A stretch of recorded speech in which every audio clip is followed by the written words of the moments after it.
तो इस कहानी की शुरुआत में हम इस कहानी के मेन कैरेक्टर यूचिरो को देखते हैं, जो कि अपने पेरेंट्स के साथ रहता था। लेकिन किसी वजह से उसके फादर अभी उसे ही मारने की कोशिश कर रहे थे।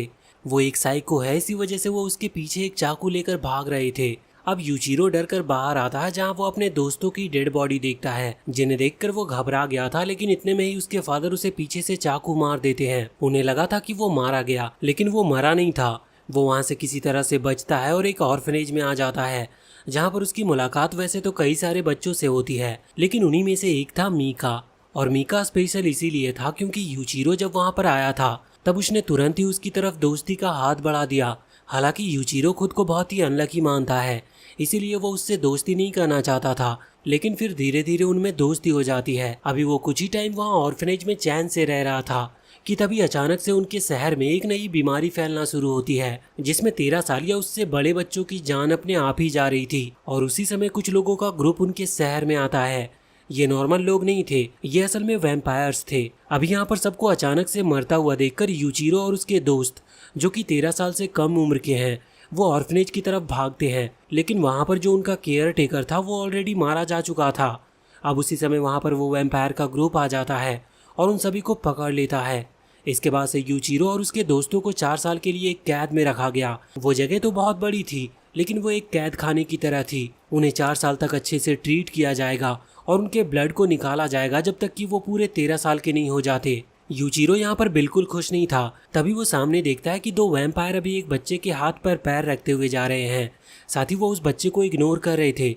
यूचिरो को इस पर बहुत गुस्सा आता है, लेकिन वो वैम्पायर उसे ही उठाकर नीचे फेंकने लगते हैं। मीका उन्हें रोकने की कोशिश कर रहा था, पर वो छोटा है, इसीलिए वो कुछ भी कर नहीं पाता। वैसे अब तभी वहाँ पर वैम्पायर प्रिंस आता है, जिसका नाम फेरिड है। वो मीका को बहुत पसंद करता है, मतलब उसका ब्लड उसे काफी पसंद था। इस वजह से वो मीका को अपने मैंसन में बुलाने आया था। वैसे इसके लिए मीका तैयार था, लेकिन इसके बदले वो यूचिरो को माफ करने को कहता है। तो अब यूचिरो को माफ कर दिया जाता है। साथ ही रात को उन्हें बहुत ही अच्छा खाना भी दिया गया था। यूचिरो जानता था कि मीका ने इसके लिए अपना बहुत सारा ब्लड सेक्रीफाइस किया है। अब रात के टाइम पर जब मीका वापस आता है तो यूचिरो उससे यही बात कर रहा था। मीका बताता है कि वो सिर्फ वहाँ इसीलिए नहीं गया था कि वो यूचिरो को बचाना चाहता है, बल्कि उसके वहाँ पर जाने का एक और कारण है। उसे वहाँ पर अभी एक गन मिली है और साथ ही साथ एक मैप भी, जो कि यहाँ से बाहर निकलने का है। वो सभी को जगाते हैं और निकलने का प्लान बनाते हैं। और जब वो वहाँ से जा रहे थे तो वो बिल्कुल छुप कर निकल रहे थे। उन्हें पहले तो आसपास के रास्ते पता थे, लेकिन जब वो आगे जाते हैं तो उन्हें वहाँ पर आइडिया नहीं था कि उन्हें करना क्या है। अब उसी दौरान उनकी मुलाकात प्रिंस फेरिड से होती है। वो बताता है कि ये सब उसकी चाल थी। वो सिर्फ उन्हें एक होप देना चाहते थे कि वो सब यहाँ से भाग सकते हैं, लेकिन ये सब सच नहीं है। उसे बस इन बच्चों को परेशान करने में मजा आता है। अब वो एक छोटी बच्ची को उठाता और उसका ब्लड पीते हुए उसे तब तक नहीं छोड़ता जब तक कि वो मर नहीं जाती। ये देखकर यूचिरो को बहुत गुस्सा आता है। वो तुरंत ही अपनी गन निकालकर उस पर गोली चलाता है, लेकिन फेरिड उसकी गोली से बच गया था और इसके बाद अब वो बाकी सभी को भी मारने लगा था। आखिर में अकाने बचती है, जिसे यूचिरो पसंद करता है, लेकिन फेरिड उसे भी मार डालता है। यहाँ पर मीका तुरंत ही यूचिरो के हाथ से गन लेते हुए फेरिड पर हमला कर रहा था, लेकिन फेरिड ने उसे भी मारकर नीचे फेंक दिया था।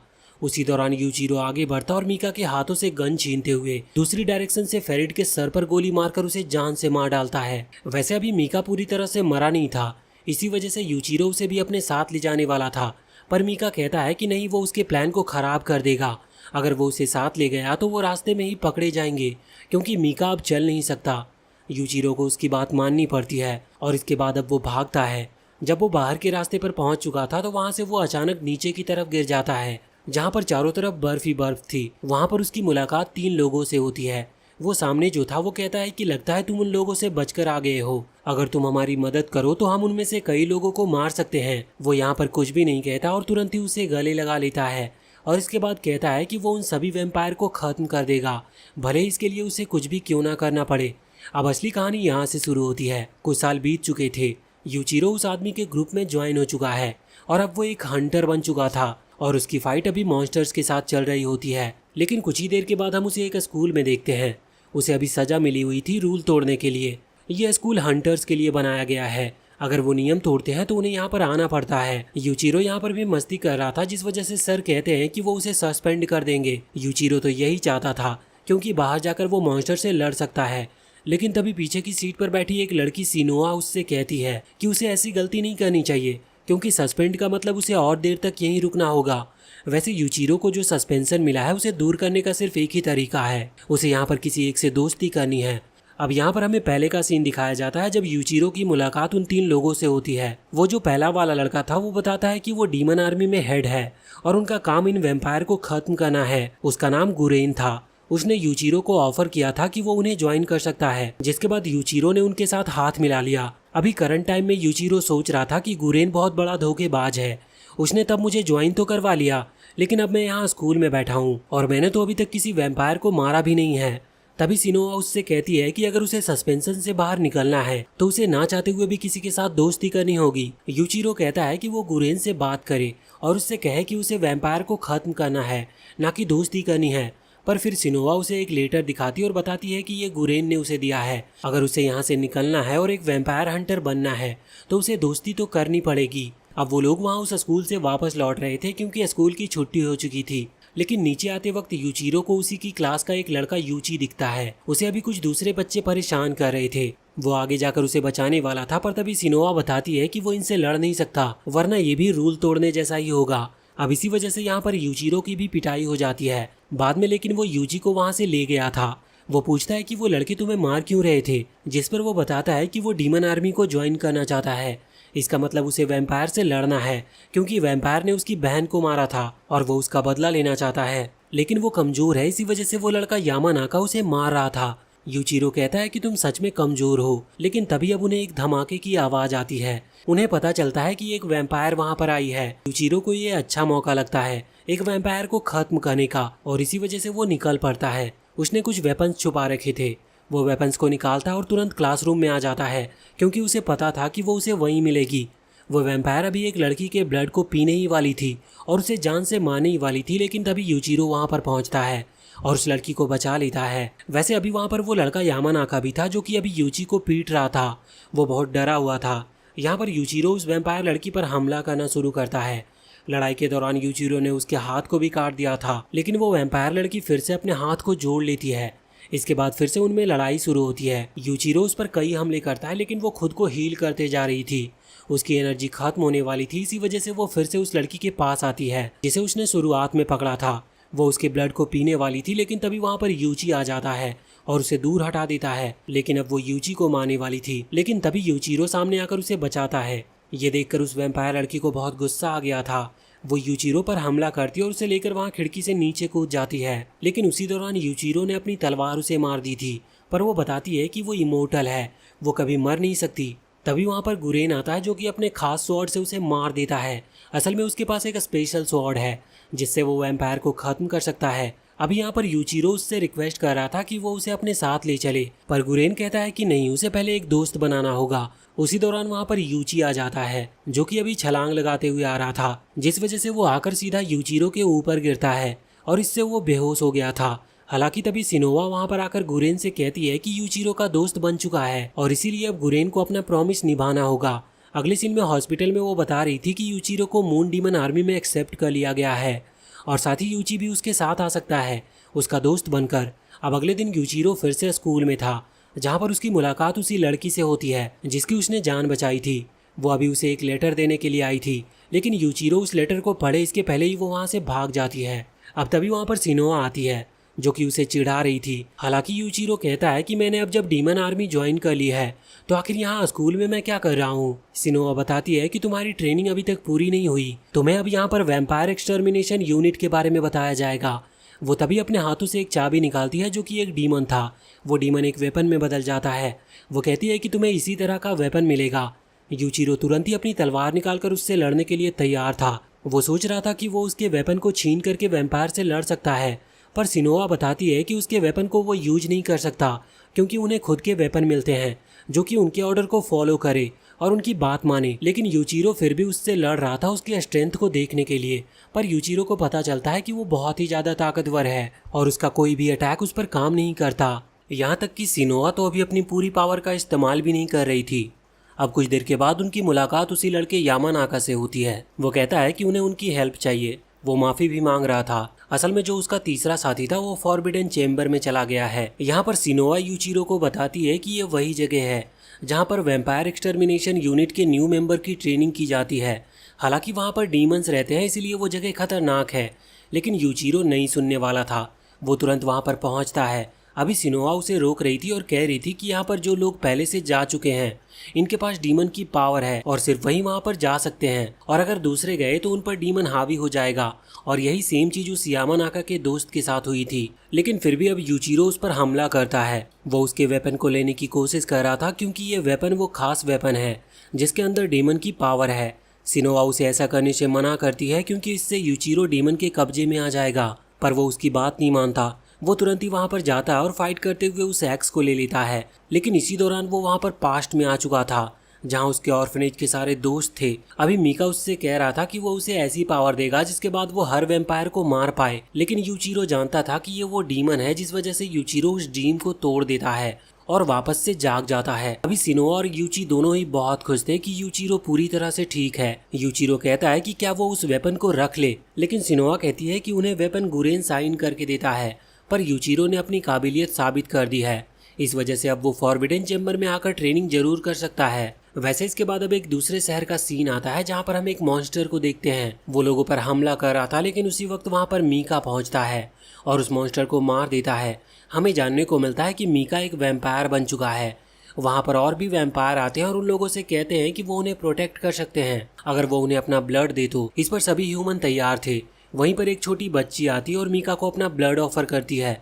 मीका को उसे देखकर अपना पास्ट याद आ गया था और हमें जानने को मिलता है कि जब यूचिरो उस जगह से भागा था तभी वहाँ पर 3 लोग आए थे जो कि मीका को खत्म करने वाले थे। लेकिन उसी दौरान वहाँ पर क्वीन कुरेल भी आती है। वो अभी मीका को पड़ा हुआ देखती है। हालांकि मीका मरने वाला था, लेकिन वो कहती है कि उसे मीका चाहिए। इसी वजह से फिर वो उसे अपना ब्लड दे देती है, जिसकी वजह से मीका तब से एक वैम्पायर बन गया है। वैसे इसके बाद अब हम यूचिरो को देखते हैं।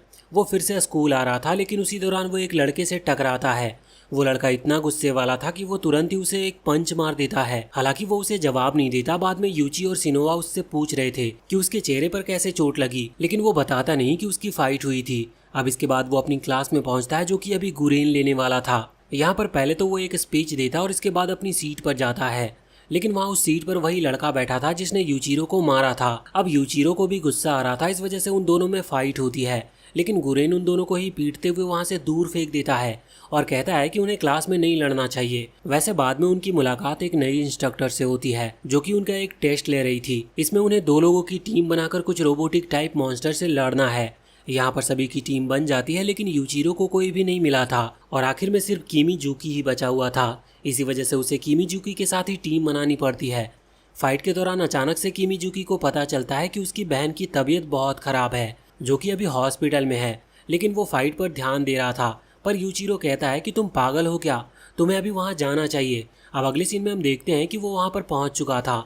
डॉक्टर बताते हैं कि अभी तो उसकी सिस्टर ठीक है, लेकिन वो वायरस उसकी बॉडी पर हावी हो रहा है। अब बाद में यूचिरो और किमीजुकी दोनों ही इस बारे में बात कर रहे थे क्योंकि उनके हाथ बंधे हुए हैं, इसी वजह से वो दूर नहीं जा सकते थे।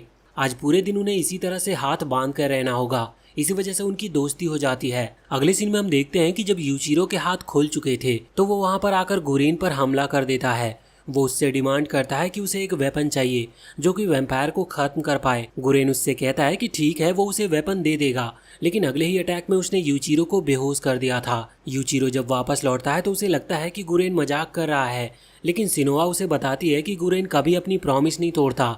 अगले दिन जब गुरेन उनकी क्लास में आता है तो यूचिरो वेपन की डिमांड करता है और वहीं किमीजुकी भी अपने लिए एक वेपन की डिमांड कर रहा था।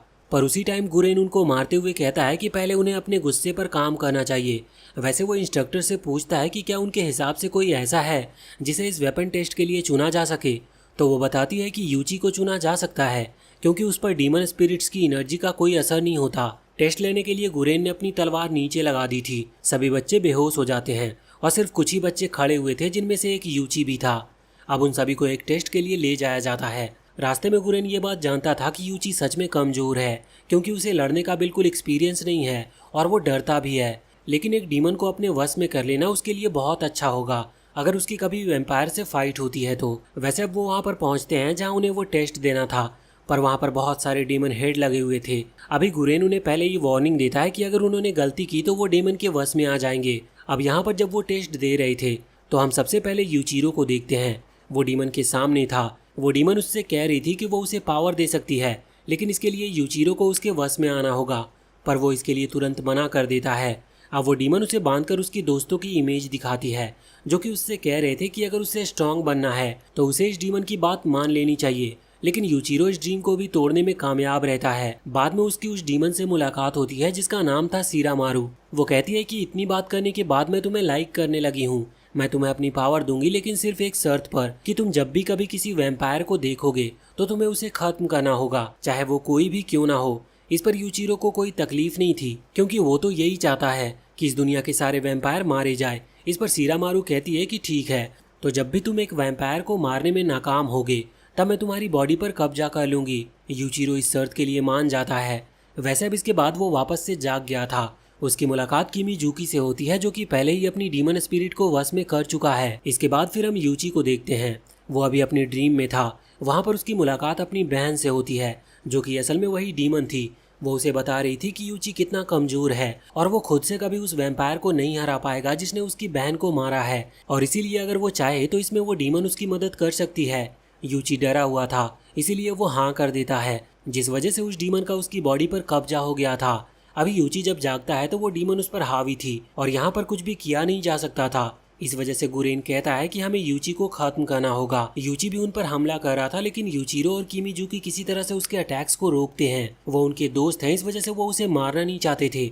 लड़ाई के दौरान यूचिरो अपनी तलवार को अलग फेंक देता है। अभी यूची ने उसकी तरफ अपना स्पेशल वेपन तान रखा था, लेकिन यूचिरो के कॉन्फिडेंस की वजह से वो वहाँ से नहीं हटता और अचानक से यूची भी अपने सेंसेस वापस से रीगेन कर लेता है और अब वो नॉर्मल हो चुका था।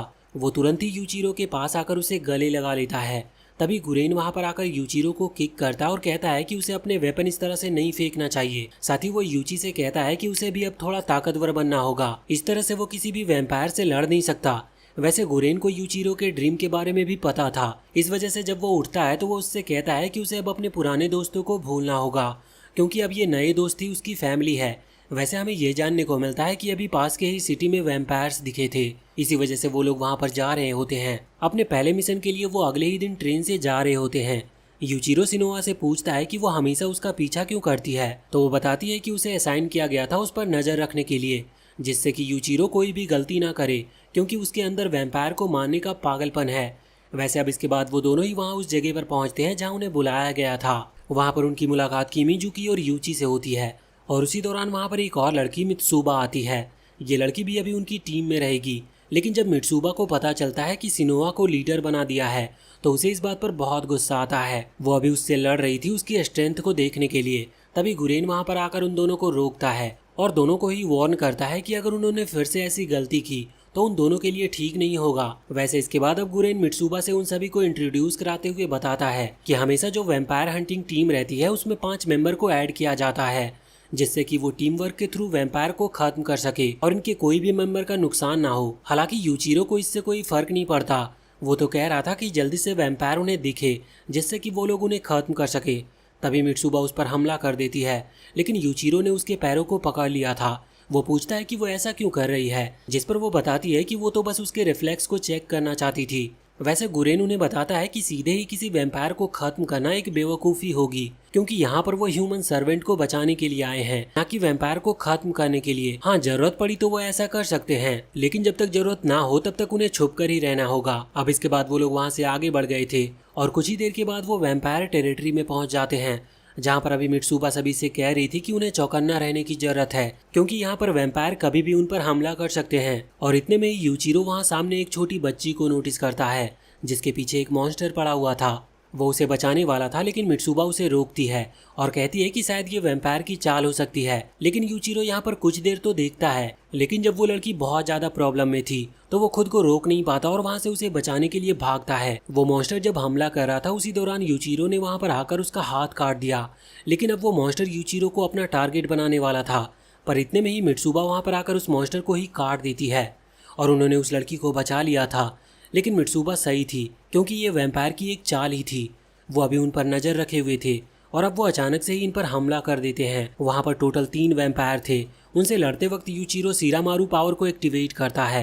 जिसके बाद उसकी हाफ बॉडी पर अचानक से कुछ निशान पड़ना स्टार्ट हो गए थे। वैसे अभी वो पहले वाला मॉन्स्टर भी इन पर हमला कर रहा था, लेकिन वो टीम वर्क से काम लेते हैं और बहुत ही जल्द उस मॉन्स्टर को मार गिराते हैं। और यहाँ पर यूचिरो ने भी वैम्पायर को रोक रखा था, वो उन पर हमला करके उन्हें खत्म करने ही वाला था, लेकिन वो पीछे हट जाते हैं। यूचिरो उठ के पीछे जाने ही वाला था, लेकिन इतने में ही सिनोआ कहती है कि हम वैम्पायर की टेरिटरी के अंदर आ चुके हैं और वो लोग जल्दी अपने बाकी साथियों को भी बुला लेंगे, इस वजह से हमें यहाँ से निकलना चाहिए। अब उन्होंने जो बेस कैंप चुना था वो वापस से वहाँ पर आ गए थे। वहाँ पर अभी वो लड़की यूचिरो को थैंक्स कर रही थी, तभी मित्सुबा उससे कहती है कि उसे डरने की जरूरत नहीं, अब वो बिल्कुल सेफ है। वैसे यहाँ मित्सुबा यूचिरो पर भी चिल्ला रही थी क्योंकि उसने उनकी जान खतरे में डाली थी, लेकिन फिर भी अगर वो ऐसा ना करते तो उस बच्ची की जान नहीं बच पाती। इस वजह से मित्सुबा उन्हें माफ भी कर देती है। बाद में वो बच्ची बताती है कि वो जो वैम्पायर का हाइड आउट है वो एक पुराना ट्रेन स्टेशन है। अब अगले ही दिन वो उस जगह पर पहुंच जाते हैं। वहाँ पर आने के बाद जब वो अंदर आ रहे थे तो वो थोड़ा सतर्क थे क्योंकि यहाँ पर उन्हें बहुत सारे वैम्पायर मिल सकते हैं, लेकिन सबसे पहले उन्हें कुछ ह्यूमन चाइल्ड मिलते हैं जो कि बहुत कमज़ोर थे क्योंकि उनकी बॉडी से बहुत ज़्यादा ब्लड निकाल लिया गया है। वैसे वहाँ पर कोई वैम्पायर नहीं था, इसका मतलब अगर ये चाहे तो भाग सकते हैं, लेकिन ये भाग नहीं रहे थे। इसकी वजह ये है कि वैम्पायर सभी को प्रॉमिस करते हैं कि अगर वो अपना ब्लड दे तो वैम्पायर उन्हें प्रोटेक्ट करेंगे। इसी वजह से कुछ ह्यूमन इस चीज़ के लिए हाँ भी कर देते हैं। वैसे अब आगे बढ़ते हुए उन्हें एक वैम्पायर दिखता है। मित्सुबा कहती है कि सभी तैयार हो जाओ, लेकिन उसके इतना कहने से पहले ही यूचिरो अपनी तलवार लेकर आगे बढ़ चुका था और वो एक ही अटैक के साथ उस वैम्पायर को खत्म कर देता है। मित्सुबा को बहुत गुस्सा आता है क्योंकि यूचिरो को ऐसी जल्दीबाजी नहीं करनी चाहिए, लेकिन तभी यूचिरो उसे अपनी तरफ खींचता है। उसके पीछे एक और वैम्पायर था और वो उस पर भी हमला करते हुए उसे भी बीच से स्लाइस कर देता है। लेकिन अब तभी वहाँ पर वैम्पायर का एक और ग्रुप आ गया था और उसके साथ साथ यहाँ पर 3 और वैम्पायर पीछे की तरफ से आ जाते हैं जो कि छुपे हुए थे। इन्हें जानने को मिलता है कि शायद उस लड़की ने हमसे झूठ कहा था। वो वैम्पायर बताते हैं कि ये उनकी चाल थी, उन्होंने जानबूझकर उस लड़की को इनके साथ भेजा, अगर वो सच कहती तो उसकी फैमिली मारी जाती, इसी वजह से उसने झूठ कहा। अब यहाँ पर लड़ाई शुरू हो गई थी। उन वैम्पायर का जो लीडर था वो अभी मित्सुबा को गले से पकड़ लेता है, लेकिन ये लोग फिर भी लड़ते जा रहे थे। वो सभी मिलकर काम करते और उन वैम्पायर को बहुत ही जल्द हरा देते हैं। साथ ही यूचिरो ने हमला करते हुए उस लीडर को भी मार दिया था। हालांकि पूरे वैम्पायर अभी मारे नहीं गए थे, लेकिन मित्सुबा बच चुकी थी। अभी बहुत सारे वैम्पायर उन्हें घेरे हुए थे और यहाँ पर एक और राउंड फाइट होती है और फिर हम देखते हैं कि शाम तक उन्होंने सभी को मारकर उन सभी बच्चों को बचा भी लिया था। वो उन सभी को वापस कैंप लेकर आते हैं जहाँ पर वो छोटी बच्ची जिसने झूठ कहा था वो यूचिरो से माफ़ी मांग रही थी, लेकिन यूचिरो उससे कहता है कि कोई बात नहीं, तुमने ये सब अपनी फैमिली को बचाने के लिए किया।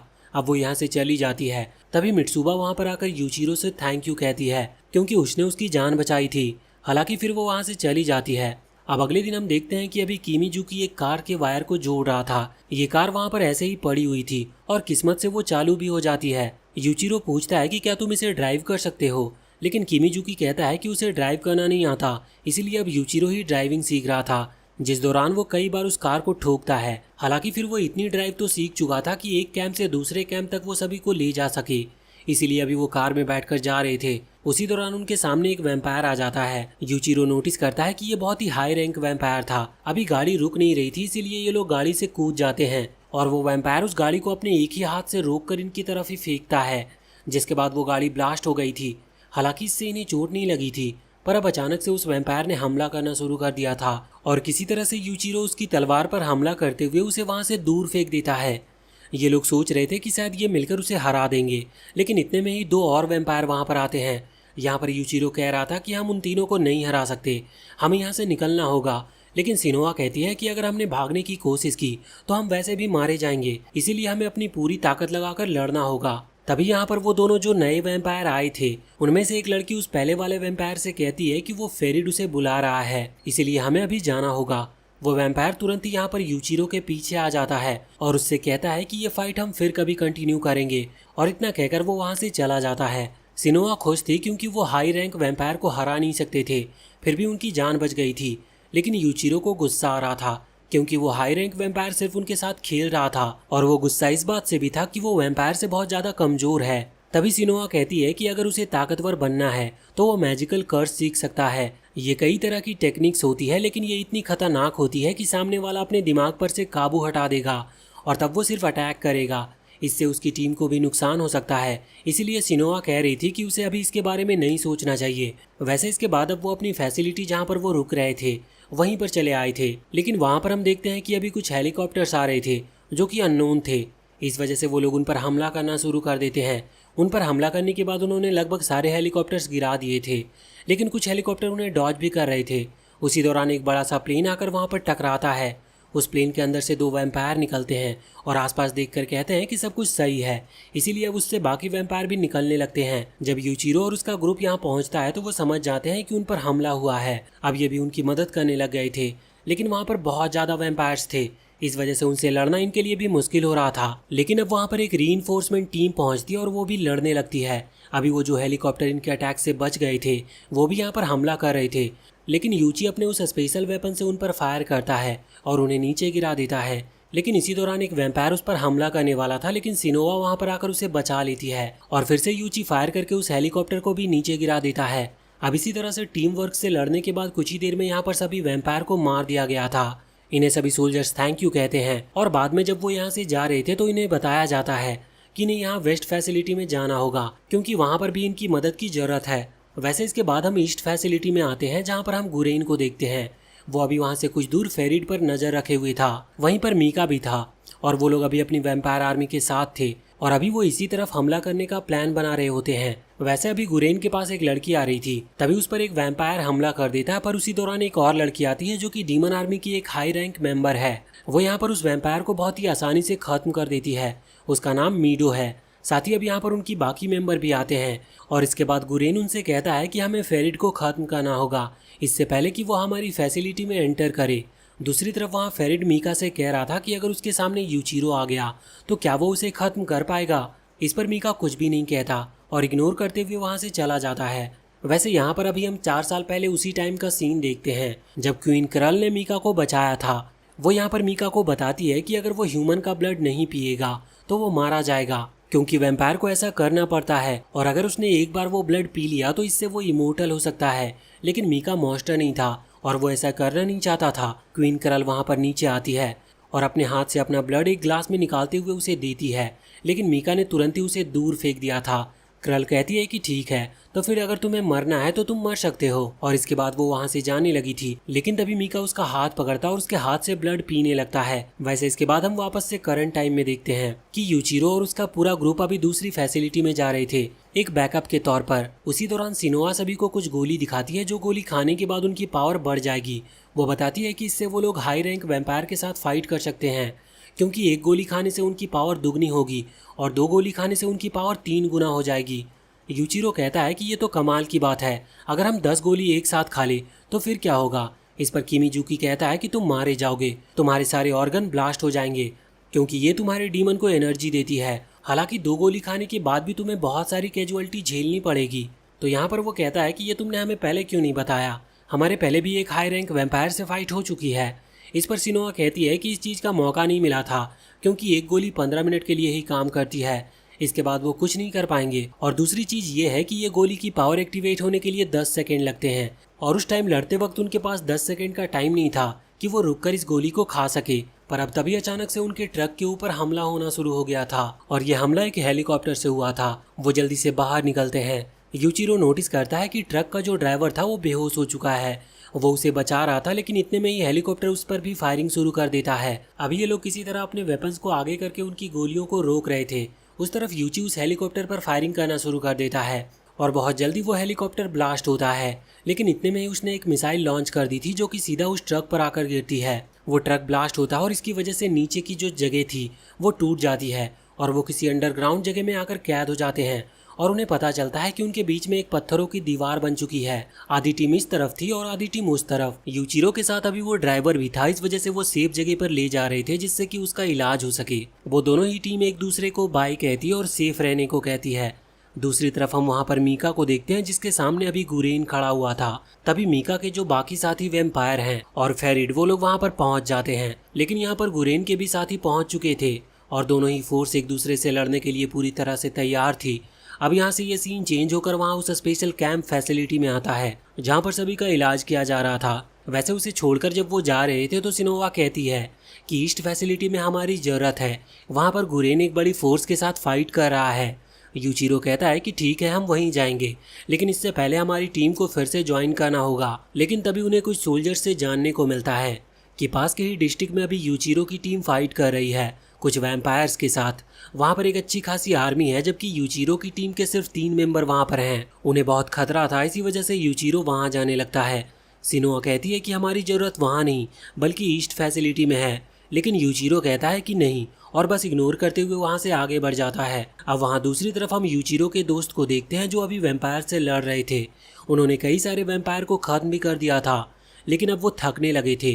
तभी वहाँ पर यूचिरो और सिनोआ पहुँचते हैं और उन्हें बचा लेते हैं। अभी किमीजुकी कह रहा था कि तुम यहाँ पर क्या कर रहे हो, तुम्हें वहाँ ईस्ट फैसिलिटी में जाना चाहिए था, लेकिन यूचिरो कहता है कि जब उसे पता चला कि वो लोग खतरे में हैं तो वो खुद को रोक नहीं पाया। इसके बाद अब वो मिलकर वहाँ से ईस्ट फैसिलिटी की तरफ निकल चुके थे।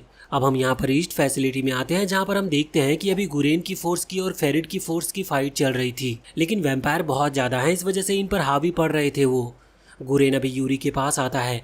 यूरी उससे कहती है कि इन वैम्पायर को हम संभालते हैं और तब तक तुम फेरिड को खत्म करो। अगर वो मारा गया तो इनका मोटिवेशन डाउन हो जाएगा। वहाँ पर फेरिड भी मीका से कहता है कि वो जाकर गुरेन पर हमला करे और बाकी सबको बाकी के वैम्पायर देख लेंगे। अब इसके बाद मीका और गुरेन की फाइट होने लगी थी। ये फाइट बहुत ही खतरनाक थी। इस दौरान गुरेन कुछ तालिस्मान का इस्तेमाल करता है। उसने एक तालिस्मान यहाँ पर मीका के सर पर लगा दिया था, जिसके बाद मीका अपनी पावर का इस्तेमाल नहीं कर पा रहा था। तभी अचानक से उसे कैद कर लिया जाता और वहाँ पर एक धमाका होता है, लेकिन उस धमाके के बाद भी किसी तरह से मीका सरवाइव कर गया था। लेकिन ये उनकी चाल थी, क्योंकि वो उसे जिंदा पकड़ना चाहते थे। वो उसे लगभग कैद कर लेते हैं और तभी वहाँ पर गुरेन आता है, जो कि उस पर हमला करके उसे बेहोश करने वाला था। पर इतने में ही फेरिड वहाँ पर आकर मीका को बचा लेता है और गुरेन को पंच करते हुए वहाँ से दूर फेंक देता है। अब गुरेन की हालत बहुत खराब थी और यहाँ पर वो एक और पिल खाने ही वाला था। यूरी उसे ऐसा करने से मना करती है, क्योंकि ऐसा करने से उसकी जान भी जा सकती है और ये बहुत खतरनाक हो सकता है। लेकिन गुरेन कहता है कि अगर मैंने ये पिल नहीं खाई तो हम सभी वैसे भी मारे जाएंगे। अभी वो पिल खाने ही वाला था, लेकिन इतने में ही मीका उस पर हमला कर देता है और उसके सामने तलवार रखकर उसे तलवार मार देता है। साथ ही अब वो उसे पूरी तरह खत्म करने वाला था, लेकिन इतने में ही यूचिरो और उसकी टीम वहाँ पर पहुँच जाती है। अभी जब यूचिरो यहाँ गुरेन को बचाने के लिए आ रहा था तो मीका ने यूचिरो को देखकर उसे पहचान लिया। मीका अपनी जगह से हिल भी नहीं पाता। इसी दौरान यूचिरो उसे तलवार मार देता है। गुरेन कहता है कि अपनी तलवार की कर्स पावर को एक्टिवेट करो, इससे मीका पूरी तरह से मारा जाता। लेकिन उसी दौरान यूचिरो ने भी मीका को पहचान लिया था, इसीलिए वो ऐसा करने में नाकाम रहता है। मीका वहाँ से दूर हटकर बच गया था, लेकिन गुरेन यूचिरो को मारता है और कहता है कि आखिर उसने कर्स पावर का इस्तेमाल क्यों नहीं किया। लेकिन यूचिरो अभी भी मीका को देखकर हैरान था और कहीं खोया हुआ था। लेकिन तभी गुरेन को खांसी आती है और उसके मुंह से खून निकलता है। यूचिरो उसे देखता है और उससे पूछता है कि वो ठीक तो है, लेकिन गुरेन उसे फिर से पंच करता है और कहता है कि उसे अपने सपनों से बाहर आना होगा। तभी यूचिरो के दोस्त आकर पूछते हैं कि क्या हुआ, तो वो बताता है कि मीका असल में उसका बचपन का दोस्त है, इसी वजह से वो उसे मार नहीं पाया। अभी मीका और यूचिरो एक दूसरे की तरफ बढ़ रहे थे, लेकिन तभी फेरिड वहां पर आकर मीका से कहता है कि ह्यूमन तुम्हें मैनिपुलेट करने की कोशिश कर रहे हैं, तुम यूचिरो को मार दो। लेकिन इस चीज से मीका को गुस्सा आ जाता है और वो तुरंत ही फेरिड की गर्दन पकड़ लेता है। फेरिड कहता है कि ठीक है, हम यूचिरो को नहीं मारेंगे, मैं उसे अपने जैसा ही वैम्पायर बनाऊंगा। लेकिन इस पर भी मीका हाँ नहीं करता। फेरिड कहता है कि ठीक है, तो तुम उसके सारे दोस्तों को मार दो, हम उसे जिंदा छोड़ देंगे। अब मीका ने अपनी पावर को एक्टिवेट कर लिया था। ये लोग फिर से लड़ने के लिए तैयार थे, लेकिन इतने में ही वहाँ पर और वैम्पायर का ग्रुप आ जाता है। यहाँ पर क्राउली भी था। क्राउली वही है जिसकी फाइट यूचिरो और उसके ग्रुप से हुई थी। वैसे अब यहाँ पर हाई रैंक वैम्पायर को देखकर गुरेन भी समझ गया था कि वो इन्हें नहीं हरा सकते। इस वजह से वो यूचिरो और उसके ग्रुप को वहाँ से जाने को कहता है, लेकिन यूचिरो वहाँ से जाना नहीं चाहता था, पर उसके दोस्त उसे मनाकर किसी तरह से ले जाने लगते हैं। उसी दौरान फेरिड दौड़ते हुए उनके सामने आ जाता है। वो कहता है कि हम इतनी आसानी से तुम्हें जाने नहीं देंगे, लेकिन यूचिरो को अपना पुराना टाइम याद आता है।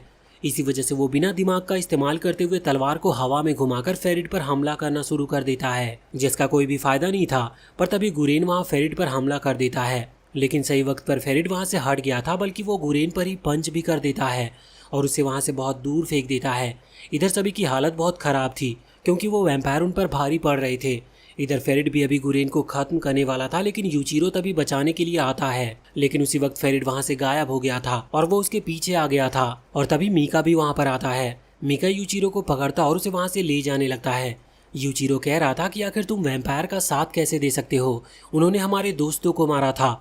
लेकिन इस पर मीका कहता है कि ह्यूमन भी अच्छे नहीं हैं, वो भी इस धरती को खत्म करने वाले हैं, तुम्हें उन इंसानों से भी दूर जाना होगा। यूचिरो को ये सब बात तो कुछ भी समझ में नहीं आ रही थी, लेकिन उसे अभी अपने दोस्तों को बचाना था। वो देखता है कि सभी वैम्पायर उसके दोस्तों को पकड़ रहे हैं और अगर उसने बचाने में देरी की तो उसके सारे दोस्त मारे जाएंगे। यूचिरो वहां से जाना चाहता था लेकिन मीका उसे पकड़ लेता है। वो कहता है कि नहीं, तुम्हें ऐसा करने की जरूरत नहीं। यूचिरो को बहुत बुरा लग रहा था। वो देखता है कि उसके दोस्त मरने ही वाले हैं। वो चिल्लाता है और अचानक से उसकी एक आंख से खून निकलने लगता है। हम उसके स्पिरिट वर्ल्ड में आते हैं जहाँ पर सीरा मारू थी। यूचिरो पूछता है कि क्या तुम मेरी बॉडी पर अपना कंट्रोल बनाने की कोशिश कर रही हो, जिस पर सीरा मारू कहती है कि नहीं। यूचिरो की बॉडी के अंदर एक और मॉन्स्टर है जो कि अब बाहर निकलने को तैयार हो रहा है। वो ये सब सुनकर हैरान था। तभी उसके सामने बहुत सारे ट्रम्पेट आते हैं। यूचिरो के लिए समझ पाना बहुत मुश्किल था कि उसकी स्पिरिट वर्ल्ड में ट्रम्पेट क्या कर रहे हैं, पर सीरा मारू कहती है कि अब कुछ भी नहीं हो सकता, वो मॉन्स्टर बाहर आकर रहेगा। वैसे अब उसकी स्पिरिट वर्ल्ड के बाहर हम देखते हैं कि उसकी बॉडी से अचानक एक ब्लैक ऑरा निकलना शुरू हो गया था और फिर अचानक से उसकी पीठ से कुछ स्पाइक्स जैसी चीजें निकलना शुरू हो गई थी। वो खतरनाक मॉन्स्टर की तरह लग रहा था और उसका खुद पर भी कंट्रोल नहीं था। वो आगे बढ़ता है लेकिन उसी वक्त वहां पर क्राउली आता है। हालांकि वो एक हाई रैंक वैम्पायर है लेकिन फिर भी अब वो यूचिरो के सामने टिक नहीं पाता। कुछ देर पहले हमने देखा था कि उसकी स्पीड बहुत तेज थी लेकिन अब यूचिरो की स्पीड के सामने वो कुछ भी नहीं कर पाता और बहुत बुरी तरह से पिटता है। अब जब सिनोआ को होश आता है तो वो देखती है कि उसके पास ही एक बहुत बड़ा गड्ढा था जो कि यूचिरो के अटैक की वजह से हुआ था। हालांकि अभी तक यूचिरो नॉर्मल नहीं हुआ था, वो उसके सामने ही था और अब वो आगे आकर सिनोआ पर भी हमला करने वाला था। तभी उसके अटैक के सामने मीका आ जाता है। इस वजह से यूचिरो की तलवार यहाँ मीका को लग गई थी लेकिन वो मरा नहीं था, पर उसने सिनोआ को बचा लिया था। वैसे वहाँ गड्ढे के अंदर हम गुरेन को देखते हैं जिसे फेरिड ने गला पकड़कर उठा रखा था। गुरेन चिल्लाता है यूचिरो को नॉर्मल होने के लिए और इसी दौरान सिनोआ यूचिरो को टाइट पकड़ लेती है जिससे कि उसे सब कुछ याद आ सके और वो अपने अंदर के इस डीमन को हरा सके। हम देखते हैं कि ये चीज काम कर गई थी। वो डार्क एनर्जी वापस से यूचिरो की बॉडी के अंदर आ जाती है और वो पूरी तरह से ठीक हो जाता है। अभी फेरिड उसे ही देख रहा था लेकिन गुरेन उससे कहता है कि वो उनकी चाल में फंस गया क्योंकि यूचिरो तो सिर्फ एक डिस्ट्रैक्शन के लिए था। तभी वहाँ दूर से कुछ छुपे हुए डीमन आर्मी के मेंबर अपनी मिस्टीरियस पावर से फेरिड और बाकी वैम्पायर पर हमला करते हैं। हालांकि उनमें से कुछ ने सरवाइव कर लिया था, पर तभी वहाँ पर एक और ग्रुप पहुँचता है। ये डीमन आर्मी के ही मेंबर्स हैं और इन्हें हिरागी फैमिली कहा जाता है। वहाँ उनका लीडर जैसे ही पहुँचता है वो कहता है कि हमें सभी वैम्पायर को कैद करना है। इसके बाद का सीन कुछ दिन के बाद का आता है। हम सिनोआ को देखते हैं जो कि अभी एक लैब में जा रही थी। वहाँ पर उसे अंदर नहीं जाने दिया जा रहा था। वो बताती है कि वो एक्सटर्मिनेशन यूनिट का हिस्सा है लेकिन फिर भी वो उसे अंदर नहीं जाने देते। इसके बाद अब वो एक सिंबल दिखाते हुए बताती है कि वो भी हिरागी फैमिली से बिलोंग करती है। इसके बाद उसे अंदर आने दिया जाता है। पहले तो वहाँ पर बहुत सारे जेल थे जिनमें वैम्पायर कैद हैं। इसके बाद अंदर अभी कुछ साइंटिस्ट वैम्पायर के ब्लड पर रिसर्च कर रहे थे। वहीं पर उसे गुरेन मिलता है जिससे वो यूचिरो के कंडीशन के बारे में बात करती है लेकिन गुरेन कहता है कि वो सिर्फ एक लैब सब्जेक्ट है। उसे हमने पावर दी जिससे हम सिर्फ इसका इस्तेमाल कर सके, अभी हमें उसकी कोई जरूरत नहीं है। वैसे अब जब सिनोआ जा रही थी तो वो बताता है कि उसने जितनी पिल खाई थी उस हिसाब से उसे जल्दी होश आ जाएगा क्योंकि इस बात को एक हफ्ता बीत चुका है। यूचिरो पूरे एक हफ्ते से बेहोश था, इस वजह से सिनोआ को उसकी चिंता हो रही थी। इधर अब हम पहले का सीन देखते हैं जब हिरागी फैमिली वहां पर पहुंची थी। तब फेरिड मीका से कहता है कि हम सभी को जाना होगा। मीका यूचिरो के बिना नहीं जाना चाहता था, पर फेरिड उसे गले से पकड़कर उठाता है और कहता है कि ये समय इस तरह की बातें करने का नहीं। अब वो लोग वापस चले गए थे। अभी के टाइम में मीका अभी कुछ मशीन के अंदर से बाहर निकल रहा था। वहाँ उसके साथी भी थे। वो उससे यूचिरो के बारे में पूछते हैं लेकिन मीका उन्हें इग्नोर करता है। तभी एक साथी कहता है कि आखिर यूचिरो को तब हुआ क्या था। तभी दूसरा साथी बताता है कि उसके ऊपर किसी खास पावर का इस्तेमाल किया गया उसकी स्ट्रेंथ को बढ़ाने के लिए। वो सिर्फ उनका लैब सब्जेक्ट है। मीका ये सब सुन रहा था लेकिन फिर उसके बाद वो इग्नोर करते हुए आगे बढ़ जाता है। तभी वो दूसरा वाला वैम्पायर कहता है कि तुम बहुत मिस्टीरियस हो, तुम कभी अपनी बातें हमें बताते नहीं। मीका कहता है कि वो बस एक मामूली सा वैम्पायर है, इससे ज्यादा उन्हें जानने की जरूरत नहीं। वैसे वहाँ दूसरी तरफ यूचिरो को होश आ चुका था जिस पर उसके दोस्त बहुत खुश थे, पर यूचिरो सोच रहा था कि उसे फिर से मीका से मिलना है। अब जब वो पूरी तरह से रिकवर कर लेता है तो अभी वो लाइब्रेरी के अंदर बैठा हुआ था और वहाँ पर बहुत सारी बुक्स पढ़ रहा था। तभी वहाँ पर सिनोआ आती है और देखती है कि यूचिरो किसी तरह की बुक पढ़ रहा है। पहले तो वहाँ से वो जा रही थी, पर फिर वो रुककर यूचिरो से पूछती है कि आखिर वो एक वैम्पायर को वापस से इंसान में बदलने की बुक क्यों पढ़ रहा है। तो वो बताता है कि उसे मीका को ठीक करना है। साथ ही वो मीका के बारे में पूछता है कि क्या उसे कैद कर लिया गया था, जिस पर सिनोआ बताती है कि नहीं, वो तब अपने साथियों के साथ यहाँ से भाग गया। उसी समय एक अनाउंसमेंट होती है जो कि हिरागी फैमिली की तरफ से थी। वो लोग अभी यूचिरो को हेडक्वार्टर में बुला रहे थे। रास्ते में उसे गुरेन मिलता है। वो उससे कहता है कि हिरागी फैमिली तुम्हें अपनी आर्मी ज्वाइन करने को कहेगी क्योंकि उनका ग्रुप अलग है। लेकिन तुम इसके लिए मना कर देना। अब जब यूचिरो वहाँ पर पहुँचता है तो वहाँ पर बाहर उसे मित्सुबा मिलती है। उसे यहाँ पर प्रमोशन के लिए बुलाया गया था, लेकिन मित्सुबा खुद को प्रमोट नहीं करवाना चाहती थी क्योंकि उसके हिसाब से वो इस लायक नहीं है। पर यूचिरो उसे समझाता है कि नहीं, वो इस लायक है, इसी वजह से उसे प्रमोशन मिला है। अंदर आने के बाद यूचिरो को सामने एक वैम्पायर दिखता है जो उस पर हमला कर रहा था, पर यूचिरो उसे तुरंत ही खत्म कर देता है। दरअसल ये हिरागी फैमिली ने की थी, यूचिरो की लॉयल्टी को चेक करने के लिए। वैसे अब यहाँ पर हिरागी फैमिली का लीडर यूचिरो को लड़ने के लिए चैलेंज करता है। उसकी पावर देखने के लिए वो दोनों फाइट करते हैं।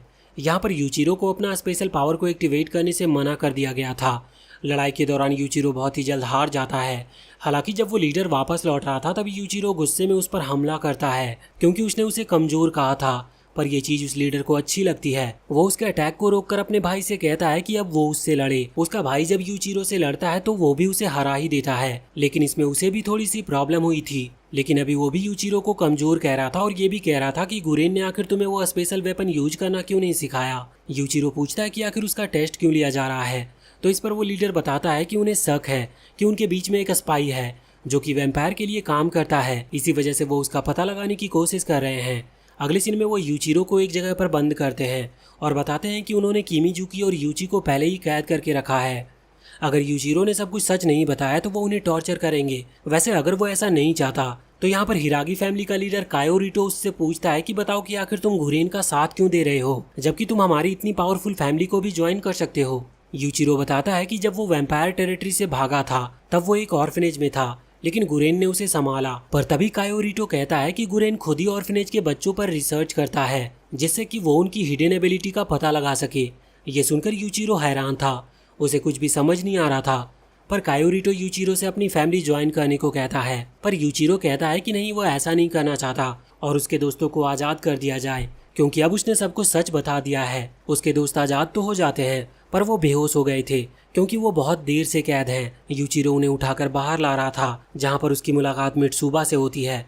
वो पूछती है कि क्या हुआ, तो वो उसे सच नहीं बताता। तभी वहाँ पर गुरेन आता है। यूचिरो उसके पास आता है और उससे कहता है कि वो उसकी हिडन पावर को कैसे एक्टिवेट कर सकता है। साथ ही वो ये भी कहता है कि उसने हिरागी फैमिली को मना कर दिया है, लेकिन इसके बदले गुरेन को मीका को बचाना होगा। इसके बाद हम उन वैम्पायर के पास आते हैं जहाँ पर हम मीका को देखते हैं। वो भी बहुत प्रॉब्लम में था क्योंकि वैम्पायर बनने के बाद से उसने कभी भी किसी इंसान का खून नहीं पिया है और वैम्पायर को ये चीज़ बहुत ज़रूरी होती है। वो अभी खुद पर कंट्रोल नहीं कर पा रहा था। तभी सामने फेरिड एक छोटे से बच्चे को गले से उठाता और मीका से कहता है कि वो इसका ब्लड पी सकता है। मीका तुरंत वहाँ से भागता है और फेरिड का हाथ पकड़कर उसे वहाँ से जाने को कहता है। फेरिड चला गया था। मीका से वैसे तो खुद पर कंट्रोल नहीं हो रहा था, लेकिन वो किसी तरह से खुद को संभालता है। इधर यूचिरो के पास सिनोआ उन सभी को बताती है कि अगर वो अपनी डीमन से मिलना चाहते हैं और उसके साथ एक बॉन्ड क्रिएट करना चाहते हैं तो इसके लिए उन्हें अपने उस डीमन की एनर्जी का ही इस्तेमाल करते हुए अपने हाथ को काटना होगा। तभी वहाँ पर कुछ मॉन्स्टर आते हैं जिन्हें यूची ने बहुत ही आसानी से हरा दिया था क्योंकि उसे अपनी वैम्पायर के स्पेशल एबिलिटी को अनलॉक कर लिया है। उसके साथ एक अच्छा बॉन्ड बनाकर अब यूचिरो भी तुरंत ही अपनी तलवार की पावर को एक्टिवेट करता है और अपने हाथ पर कट लगा लेता है, जिसके बाद वो अचानक से ही बेहोश हो गया था। हालांकि इससे पहले उसकी आंख लाल हुई थी और उसकी आंखों से खून भी निकल रहा था। वो सपने में वहाँ पर सबसे पहले वाला सीन देखता है जहाँ उसके फादर ही उसे मारना चाहते थे, पर वो किसी तरह से उस सपने से बाहर आता है। जिसके बाद अभी वो सीरामारू के सामने था। सीरामारू उस पर हमला करने वाली थी क्योंकि यूचिरो कहता है कि मैं कभी भी तुम्हें अपनी बॉडी पर कंट्रोल नहीं करने दूंगा, लेकिन तभी जब वो हमला कर रही थी तो यूचिरो अपनी तलवार को वहीं पर फेंक देता है। वो कहता है कि मैं तुमसे लड़ूंगा भी नहीं क्योंकि मुझे तुमसे नहीं लड़ना। वो सीरामारू से हेल्प मांगता है मीका को बचाने के लिए और इसके बदले वो सीरामारू का दोस्त बनेगा। सीरामारू इसके लिए तैयार थी और उससे उनके बीच एक बॉन्ड बनता है और यूचिरो वापस से अब जाग गया था। उसके बाद किमीजुकी की बारी थी। वो भी अपने सपने में आता और अपनी डीमन के साथ फाइट करता है। हालांकि उसके डीमन ने उसके चेस्ट में अपनी वो तलवार घुसा दी थी, लेकिन फिर भी किमीजुकी हार नहीं मानता और फिर से तलवार उठाते हुए हमला करता है। उसने भी अपने डीमन को हरा दिया था और उसके पास भी वो स्पेशल एबिलिटीज आ चुकी थी। वो जाकर यूचिरो पर हमला कर देता है। वो कहता है कि वो यूचिरो और खुद की पावर को टेस्ट करना चाहता है और यहाँ पर अब उनमें फाइट होती है, जिस दौरान किमीजुकी अपनी नई नई टेक्निक्स का इस्तेमाल करता है और सेम वैसा ही यूचिरो भी कर रहा था। अभी अगले दिन यूचिरो, किमीजुकी और यूची तीनों ही गर्ल्स डॉर्म में आते हैं जहाँ पर सिनोआ और मित्सुबा रहती है। वहाँ पर आने के बाद अभी वो बैठकर बातें कर रहे थे जिस दौरान सिनोआ बताती है कि आगे होने वाले वॉर में वो किसका साथ दे, या तो वो गुरेन का साथ दे सकती है या फिर हिरागी फैमिली का। उन्हें किसी एक को ही चुनना होगा। गुरेन इतना ताकतवर नहीं है, इसी वजह से टीम थोड़ी चिंता में थी। वैसे अभी हमें दूसरा सीन दिखाया जाता है जहाँ पर यूचिरो अभी सिनोआ से माफी मांग रहा था, क्योंकि उसे पता चल चुका था कि उस दौरान वो एक मॉन्स्टर में बदला था जिस दौरान उसकी मुलाकात पहली बार मीका से हुई थी। तब उसने सिनोआ पर भी हमला किया था। सिनोआ उसे माफ कर देती है। वैसे अभी गुरेन और हिरागी फैमिली में भी उन्होंने गुरेन को चुना था। यूचिरो कहता है कि उसने मेरी मदद की थी, इस वजह से मैं उसे धोखा नहीं दे सकता, और वैसे भी मुझे मीका को बचाना है। इसके लिए मुझे वैम्पायर वर्ल्ड के हिडन सीक्रेट्स को भी पता लगाना होगा। इसी वजह से मैं हिरागी फैमिली के साथ नहीं जाना चाहता। अब यहाँ पर उसकी पूरी टीम उसे सपोर्ट करती है और गुरेन का साथ देने का डिसाइड करती है। इधर वहीं मीका क्वीन के पास आता है। वो क्रल से कहता है कि आखिर वैम्पायर लॉर्ड यूचिरो को क्यों पकड़ना चाहते हैं। तो क्रल कहती है कि ये तुम्हारे सोचने का काम नहीं है, लेकिन इस पर मीका को गुस्सा आता और वो हमला कर रहा था। पर क्रल उसके अटैक को रोकते हुए कहती है कि वो उसे कभी नहीं हरा सकता। वो कहती है कि बहुत जल्द एक वॉर होने वाली है, अगर तुम यूचिरो को उससे पहले बचा सको तो बचा लो, वरना बहुत बड़ी प्रॉब्लम हो जाएगी। मीका प्रॉमिस करता है कि वो यूचिरो को बचाएगा। इस तरफ यूचिरो और उसका ग्रुप एक न्यू फैसिलिटी की तरफ चले गए थे। रास्ते में उन्हें बहुत खतरनाक बड़े बड़े मॉन्स्टर मिलते हैं, लेकिन अब वो इतने ताकतवर हो चुके हैं कि उन मॉन्स्टर को हराना उनके लिए कोई बड़ी बात नहीं थी। पर इस चीज़ से वहाँ फैसिलिटी में लेट पहुँचते हैं। वहाँ पर गुरेन था। वो उन्हें देख लेता और इन पर चिल्लाता है कि आखिर ये लेट क्यों हुए। यूचिरो सारा ब्लेम अपने ऊपर ले लेता है। बाद में गुरेन ने उन्हें माफ भी कर दिया था। वो सभी सोल्जर को मोटिवेशन देता है और बताता है कि सिटी में बहुत सारे हाई रैंक वैम्पायर्स हैं और आज उन्हें उन सभी को खत्म करना है, जो कि इम्पॉसिबल टास्क है, लेकिन फिर भी वो आज ऐसा करने की कोशिश करेंगे क्योंकि उनके पास और कोई दूसरा चारा नहीं है। कुछ देर के बाद गुरेन यूचिरो को अपने ग्रुप से मिलवाता है। वो वहाँ यूचिरो की तारीफ कर रहा था क्योंकि उसने लेट आने का ब्लेम अपने ऊपर लिया। तभी यहाँ बाहर सिनोआ को यूचिरो के चीखने की आवाज आती है। वो और पूरा ग्रुप अंदर आता है तो वो यूचिरो को ऊपर बंधा हुआ देखते हैं। सिनोआ तुरंत ही उसे आजाद करने लगती है, लेकिन इतने में ही वहाँ पर स्मोक फैलने लगता है और वो सिर्फ एक इल्यूजन था। गुरेन कहता है कि तुमने सब लेट आने का ब्लेम खुद पर नहीं लिया, जबकि तुम इस ग्रुप के लीडर हो और तुम्हें डिसीजन लेना चाहिए था। सिनोआ कहती है कि वो एक अच्छी लीडर है, लेकिन गुरेन कहता है कि मैं ये कैसे मान लूं, हमें एक टेस्ट बैटल करना होगा। इसके लिए सिनोआ और बाकी वो लोग तैयार थे। अगले दिन में उनमें फाइट शुरू होती है, जिस दौरान हम देखते हैं कि वो गुरेन के साथी अभी यूचिरो के टीम मेंबर को बहुत ही आसानी से हरा रहे थे। हालांकि यूचिरो अभी गुरेन के साथ फाइट कर रहा था, जिस दौरान गुरेन उसके सर पर एक तलिस्मान लगा देता है। इससे यूचिरो अपनी स्पेशल पावर्स का इस्तेमाल नहीं कर सकता था, लेकिन वो तुरंत ही गुरेन की तरफ भागता है क्योंकि जैसे ही ये तलिस्मान ब्लास्ट करेगा तो वो मारा जा सकता है। इसीलिए वो गुरेन के पास भाग रहा था क्योंकि इस सिचुएशन में सबसे सही डिसीजन वही है। उसी समय वो दूसरा लड़का हमला करता है, पर यूचिरो उसके अटैक को रोक लेता है। तभी गुरेन ने यूचिरो के सिर पर से उस तलिस्मान को हटा दिया था। साथ ही इससे यूचिरो बेहोश हो चुका था। बाद में वो सिनोआ से कहता है कि उसका ग्रुप किसी काम का नहीं, वो कभी भी एक हाई रैंक वैम्पायर को हरा नहीं पाएंगे। सिनोआ और बाकी लोग भी इससे उदास थे। वहीं इधर हम मीका को देखते हैं। उसकी खून की प्यास और भी ज्यादा बढ़ते जा रही थी। अभी कुछ बच्चे एक दूसरी जगह पर ले जाए जा रहे होते हैं। उसका साथी वैम्पायर कहता है कि उसे कुछ ना सोचते हुए इनका ब्लड कंज्यूम कर लेना चाहिए और इसी में उसका फायदा है, लेकिन मीका वहां से चला जाता है। वहां पर छुपकर वो अभी क्वीन क्रल का दिया हुआ ब्लड पी रहा था, जो कि उसने ऐसे ही सिचुएशन के लिए स्टोर करके रखा है। हालांकि वो भी काम नहीं कर रहा था क्योंकि उसे इंसानी खून चाहिए। वो भागता और उन बच्चों को पकड़ता है, लेकिन तभी उसे होश आ गया था। इसी वजह से वो उन्हें कुछ भी नहीं करता और जाने देता है। वैसे इस तरफ यूचिरो की ग्रुप की मुलाकात अभी नारुमी के ग्रुप से होती है। वो भी उसके ग्रुप को कमजोर कह रहा था, लेकिन सिनोआ कहती है कि वो कमजोर नहीं है। वैसे दूसरी तरफ हम देखते हैं कि यूची और सिनिया, जो कि वही लड़का है जो स्पिरिचुअल टाइगर्स का इस्तेमाल कर सकता है, वो अभी एक टावर के ऊपर छुपे हुए थे क्योंकि उन्हें एक नोबल वैम्पायर का पता चला है। यूचिरो और नारुमी का ग्रुप एक साथ उस पर हमला करेंगे और ये दोनों यहाँ से उन्हें बैकअप देंगे। अभी ने वो नोबेल वैम्पायर पहले मिल चुका था। ये हमला करते हैं, लेकिन नोबेल वैम्पायर पहले इस चीज़ का पता लगा लेता है और अपने बटलर को आगे कर देता है। उसी दौरान यूचिरो और नारुमी के ग्रुप ने हमला कर दिया था। वो नोबेल वैम्पायर बहुत ताकतवर था। वो सभी को अकेले ही संभाल रहा था, पर उसे भी इस चीज में तकलीफ हो रही थी। और प्रॉब्लम तब बढ़ जाती है जब उसका एक हाथ कट जाता है और किमीजुकी उस हाथ को अपनी पावर से वेपराइज कर देता है। इससे उस नोबेल वैम्पायर को बहुत गुस्सा आता है। वो हमला करने के लिए आगे बढ़ रहा था, पर तभी वहाँ पर यूची और सीनिया आ गए थे। वो वैम्पायर जानता था कि वो मारा जाने वाला है, हालांकि वो किसी के हाथों नहीं मरना चाहता था। इसी वजह से वो उनसे ही उनकी तलवार छीनते हुए खुद को मार लेता है। दूसरी तरफ वहाँ गुरेन ने भी एक नोबेल वैम्पायर को हरा दिया था। तभी वहाँ पर एक लड़का आता है। वो बताता है कि उनकी भी फाइट एक नॉर्मल वैम्पायर से हुई, वो बहुत खतरनाक है, उसे हराना लगभग नामुमकिन है।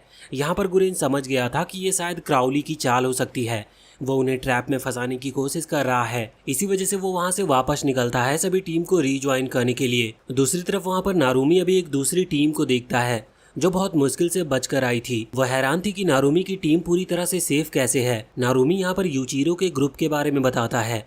वो कहता है कि इन्हीं की मदद से हमने उस नोबेल वैम्पायर को हराया, वरना तो वो बहुत ही ताकतवर था। अब तभी वहाँ पर गुरेन आता है। वो कहता है कि अब हम नोबेल्स पर हमला नहीं करेंगे, हमें उन सर्वाइवर को बचाना है जिन्हें वैम्पायर्स ने पकड़ रखा है। गुरेन हारा ग्रुप से कहता है कि वो लोग यहीं रुके, जब दूसरी टीम आ जाएगी तो उन्हें डायरेक्शन गाइड करते हुए वापस लौट जाए, क्योंकि उनकी टीम की हालत काफी खराब थी। अब हारा वहीं पर रुकती है। दूसरी टीम कुछ देर में वहाँ पर आ गई थी, लेकिन तभी वहाँ पर वैम्पायर के हेलीकॉप्टर्स आना शुरू होते हैं। आहारा उन्हें शूट करती है जिससे कि वो दूसरी टीम को बचा सके, लेकिन उसके अंदर से कुछ वैम्पायर नीचे आ गए थे। उनमें मीका भी था। मीका आहारा को उठाकर नीचे गिरा देता है। वो जानती थी कि ये लोग उन्हें जिंदा पकड़ना चाहते हैं, इसी वजह से वो अपने सभी साथियों से कहती है कि वो खुद को मार सकते हैं, जिसके बाद वो एक गोली खाते हैं और मारे जाते हैं। और अब आहारा भी ऐसे ही करने वाली थी, लेकिन मीका उसे रोक लेता है। मीका उससे यूचिरो के लोकेशन के बारे में पूछता है, लेकिन आहारा ये सुनकर शॉक थी। मीका ने ये चीज बहुत धीरे से पूछी थी। आहारा कुछ नहीं बताती तो मीका वहाँ से जाने लगता है, पर तभी वो उसकी गर्दन पर चाकू रख देती है और वो उसे धीरे से बताती है कि वो सभी डीमन आर्मी के मेंबर के साथ शायद क्राउली की तरफ गया है, सभी सर्वाइवर को आजाद कराने के लिए। वैसे इसके बाद मीका ने उसे टाइट पकड़ के नीचे गिरा दिया था। वो वहाँ से जा रहा था, लेकिन उसके साथी कहते हैं कि हमें इसे ले चलना चाहिए, लेकिन इससे आहारा को गुस्सा आता है। वो उन पर शूट करने वाली थी, पर तभी मीका घूमते हुए उसे बीच में से काट देता है। वहाँ दूसरी तरफ गुरेन और बाकी सभी उस जगह पर पहुँचते हैं जहाँ क्राउली है, तो वहाँ वो सभी इंसानों को बंधा हुआ देखते हैं। ये सिर्फ एक ट्रैप था, इस वजह से वो डायरेक्ट हमला नहीं करते, वो छुपकर हमला करते हैं। लेकिन अभी गुरेन की फाइट डायरेक्ट ही क्राउली के साथ हो जाती है। वो एक हाई रैंक वैम्पायर है, इसलिए उसे हराना लगभग इनके लिए नामुमकिन था। तभी यहाँ पर सीनिया आता है, लेकिन गुरेन और सीनिया मिलकर भी दोनों क्राउली को हरा नहीं पा रहे थे। उनकी हालत बहुत खराब थी और वो भागने की कोशिश भी करते हैं, लेकिन क्राउली उन्हें पकड़ लेता है। सीनिया ने इस दौरान कई बार अपने उस स्पिरिचुअल टाइगर का इस्तेमाल भी किया था, जिससे उसकी एनर्जी खत्म होती है, लेकिन क्राउली को कुछ भी नहीं होता। अब वहाँ पर यूचिरो का ग्रुप आता है। उसका ग्रुप पूरा कोशिश करता है कि वो सीनिया और गुरेन दोनों को ले जा सके, लेकिन गुरेन को खुद क्राउली ने अपने एक हाथ से पकड़ रखा था। वो लोग किसी तरह से सीनिया को वहाँ से दूर हटा लेते हैं। यूचिरो गुरेन को भी बचाना चाहता था, लेकिन सीनिया कहता है कि नहीं, हमारे पास भागने के अलावा और कोई चारा नहीं है। इसी वजह से यूचिरो को थोड़ा बहुत लड़कर वहाँ से निकलना पड़ता है। वैसे अब तभी वहाँ पर गुरेन की टीम भी आ चुकी थी। वो अपने इल्यूजन पावर का इस्तेमाल करते हुए इन्हें ट्रैप करने की कोशिश भी करते हैं, पर वो भी क्राउली के सामने टिक नहीं पा रहे थे। और साथ ही साथ अब क्राउली के 2 और असिस्टेंट भी वहाँ पर आ गई थी, जिन्हें हराना नामुमकिन था। इसी वजह से गुरेन कहता है कि तुम लोगों को यहाँ से निकलना होगा। हालांकि वो अपने दोस्तों को धोखा नहीं देना चाहते थे, पर सिचुएशन के हिसाब से उन्हें यही डिसीजन लेना पड़ता है। बाहर उनकी मुलाकात वहाँ यूचिरो और बाकी सभी से होती है। अभी यहाँ पर सीनिया तो यूचिरो पर बहुत गुस्सा था उसके एक्शंस को लेकर, पर यूचिरो कहता है कि उसे गुरेन को बचाना है, क्योंकि वैम्पायर वर्ल्ड से निकलने के बाद सिर्फ गुरेन ने ही उसे सहारा दिया था।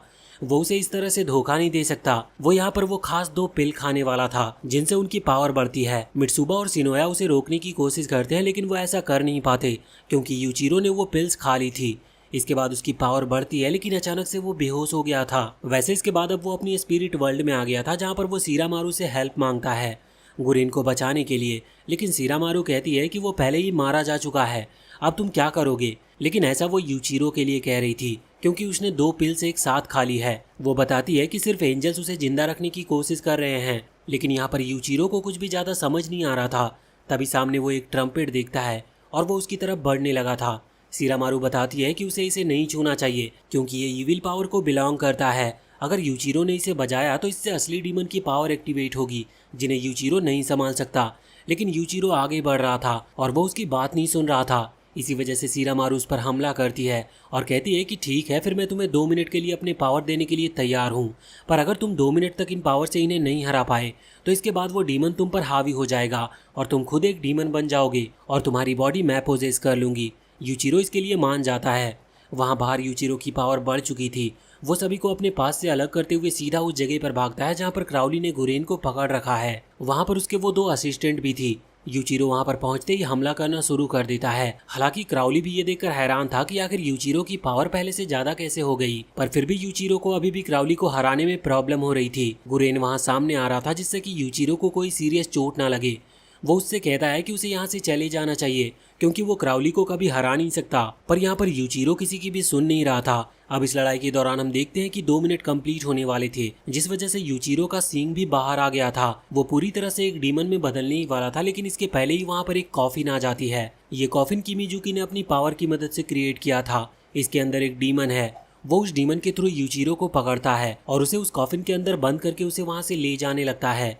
उसने बहुत मुश्किल से यूचिरो को फिर से बचा लिया था। अब वो उसे वहाँ से ले जा रहे थे अपने वेयर हाउस पर, जहाँ पर वो उसका इलाज कर सकते थे, लेकिन रास्ते में ही उनकी मुलाकात मीका से होती है। वो भागते हुए आ रहा था। वहाँ पर वो यूचिरो को नोटिस करता है। यूचिरो सबसे पीछे की तरफ था क्योंकि वो बेहोश था, इस वजह से वो उसे उठा कर ले जा रहे थे। मीका तुरंत ही यूचिरो के पास बढ़ता है, लेकिन इन्हें लगता है कि ये तो एक वैम्पायर है, इस वजह से वो उससे फाइट करने लगते हैं। मीका सभी से लड़ते हुए उन्हें दूर हटाते हुए आगे बढ़ रहा था। इस दौरान उसकी फाइट मित्सुबा से भी होती है। वो उसे भी दूर कर देता है। फिर उसकी फाइट सिनोआ से होती है। सिनोआ उससे कहती है कि हम भी यूचिरो के दोस्त हैं। वो उसे रोकने की कोशिश कर रही थी, लेकिन मीका ने उसे भी हटा दिया था। इस लड़ाई में मीका को बहुत सारी चोटें लगती है, लेकिन किसी तरह से वो यूचिरो के पास पहुंच चुका था। अभी सिन्या और बाकी सभी हमला करने ही वाले थे और उनके सामने मीका टिक नहीं सकता था, लेकिन तभी अचानक से सिनोआ आगे आकर उनके अटैक को रोक देती है। उन्हें समझ नहीं आता कि आखिर वो एक वैम्पायर का साथ क्यों दे रही है, लेकिन तभी सिनोआ मीका से कहती है कि वो यूचिरो को यहाँ से लेकर जाए।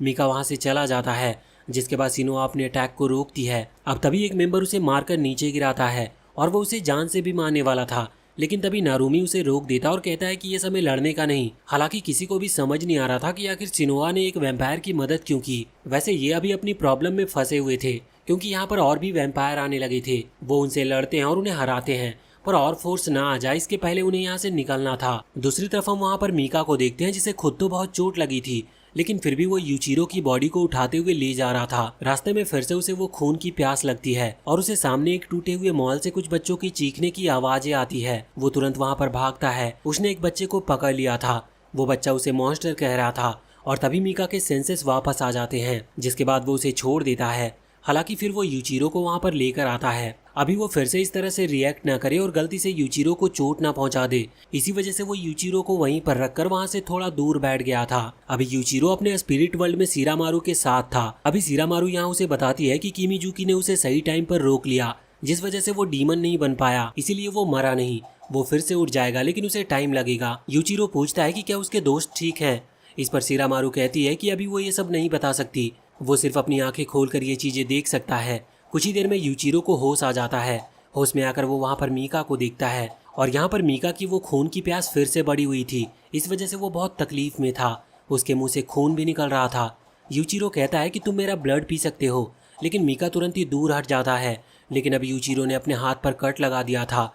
वो कहता है कि इससे मुझे कुछ भी नहीं होगा और तुम भी बच जाओगे। पहले तो मीका इस चीज़ के लिए तैयार नहीं था, लेकिन फिर वो खुद पर कंट्रोल नहीं कर पाता और यूचिरो के ब्लड को पी लेता है। हालांकि इससे फाइनली अब वो एक इमोर्टल वैम्पायर बन चुका है। इसका मतलब उसे जो चोट लगी है वो अपने आप ही हील होना शुरू हो जाएंगे, जैसे कि बाकी वैम्पायर के साथ होता था। वैसे इसके बाद अब वो आगे बढ़ गए थे। रास्ते में मीका यूचिरो को समझाने की कोशिश करता है कि उसे अब इंसानों से दूर रहना होगा, क्योंकि वो उसका फायदा उठाना चाहते हैं। लेकिन यूचिरो अभी अपने दोस्तों को ही ढूंढ रहा था। अब वैसे तो मीका थोड़ा फोर्सफुली भी उसे मनाने की कोशिश करता है, लेकिन जब यूचिरो नहीं मानता तो मीका फाइनली उसे बताता है कि वो नियरेस्ट फैसिलिटी की तरफ गए होंगे। अब वो दोनों ही वहाँ पर जाने लगे थे एक गाड़ी का इस्तेमाल करते हुए। रास्ते में मीका बता रहा था कि इंसान और वैम्पायर यूचिरो को सेम रीजन की वजह से पकड़ना चाहते हैं। वो चाहते हैं कि वो उसके मिस्टीरियस पावर का इस्तेमाल करे। वैसे वहाँ दूसरी तरफ नियरेस्ट फैसिलिटी पर पहुँचने के बाद सभी सिनोआ पर गुस्सा कर रहे थे, यहाँ तक कि वो उस पर हमला भी कर रहे थे, पर सिन्या सभी को रोक देता है। वो कहता है कि हमें किसी को मारने की परमिशन नहीं है और इस तरह की सिचुएशन में तो बिल्कुल भी नहीं, क्योंकि हम नहीं चाहते कि हमारे ही लोग कम हो जाए। अभी नियरेस्ट फैसिलिटी पर कोई भी नहीं था, जबकि वहाँ पर और भी लोगों का होना जरूरी था, तभी तो उन्हें इंस्ट्रक्शन मिलेगी। उसी समय सिन्या कहता है कि हमें कुछ सोचना होगा, क्योंकि हमें गुरेन को भी रेस्क्यू करना है। जब तक यहाँ पर दूसरी स्क्वाड नहीं आती तब तक हम इस चीज पर प्लानिंग कर सकते हैं कि आखिर हम गुरेन को कैसे बचाएंगे। वहाँ दूसरी तरफ गुरेन को अभी बहुत मारा जा रहा था। वो उससे पूछ रहे थे कि उनके जो साथी है वो कहाँ पर छुपे हैं, लेकिन गुरेन उन्हें कुछ भी बता नहीं रहा था। हालांकि कुछ देर पिटने के बाद वो बेहोश भी हो जाता है और बेहोशी में वो अपने डीमन को सामने देखता है।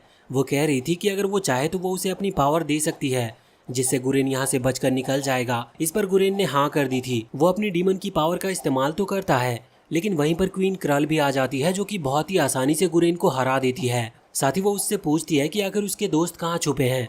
अब गुरेन मजबूरी में या फिर कुछ सोचकर बता देता है कि वो यहाँ से बहुत दूर वाली फैसिलिटी में छुपे हैं। उसने लोकेशन भी बता दी थी। इस वजह से क्रल सभी को उन पर हमला करने के लिए भेज देती है। वहाँ दूसरी तरफ अभी उस फैसिलिटी में हम देखते हैं कि वहाँ बहुत सारे हेलीकॉप्टर्स आना शुरू हो गए थे। वो समझ गए थे कि उन पर हमला हो रहा है, लेकिन तभी वो नोटिस करते हैं कि ये हेलीकॉप्टर तो हिरागी फैमिली का है, जिनके अंदर वहाँ उनका लीडर कायोरिटो बैठा था। वो बाहर आता है तो सिन्या उसे सारी बात बताता है कि गुरेन को पकड़ लिया गया है। उन्होंने कोशिश की लेकिन वो उसे आज़ाद नहीं करा पाए।